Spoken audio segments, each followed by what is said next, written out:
ചെയ്യുകയാണെങ്കിൽ പിന്നെ ആ ഷെഡ്യൂൾ ഫോളോ ചെയ്യാൻ നമ്മൾക്കും പ്രയാസമില്ല, കുട്ടികൾക്കും പ്രയാസമില്ല, വീട്ടിലെ സ്ട്രെസ്സ് തന്നെ വളരെയധികം കുറയുന്നതാണ്. പിന്നെ പതുക്കെ ഇപ്പോൾ മീൽ ടൈം, ഉണരുന്ന സമയം, ഉറങ്ങുന്ന സമയം എല്ലാം ഷെഡ്യൂൾ ചെയ്ത് കുറച്ചുകൂടെ വലുതാകുമ്പോൾ നമുക്ക് ഫ്രീ ടൈമും പ്ലേ ടൈമും അതുപോലെ തന്നെ ഷെഡ്യൂൾ ചെയ്യാൻ പറ്റുന്നതാണ്. അപ്പോൾ കുട്ടികൾക്ക് തന്നെ മനസ്സിലാകും വൈകുന്നേരം 4-4:30 ആകുമ്പോൾ നമ്മൾ കളിക്കുന്ന സമയമാണ്, ഫ്രീ ടൈമാണ്.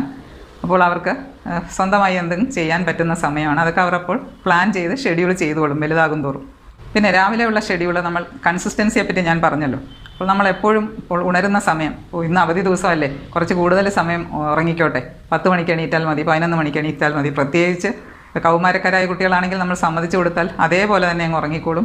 രാത്രി വളരെ ലേറ്റായിട്ട് ഉറങ്ങുകയും ചെയ്യും. അപ്പോൾ അത് വളരെ നേരത്തെ തന്നെ നമ്മൾ ആ ഉണരുന്ന സമയം, അവധിയാണെങ്കിലും ഒരു അരമണിക്കൂർ ഇളവ് കൊടുക്കാം. ഒരു 6 മണിക്ക് എണീക്കുന്ന കുട്ടി 6:30-ക്കോ 7-നുള്ളിൽ എണീറ്റിരിക്കണം. അത് അവധിയാണെങ്കിലും ശരി, എന്ത് ദിവസമാണെങ്കിലും ശരി, അത് ഷെഡ്യൂൾ ഒരിക്കലും തെറ്റിക്കും.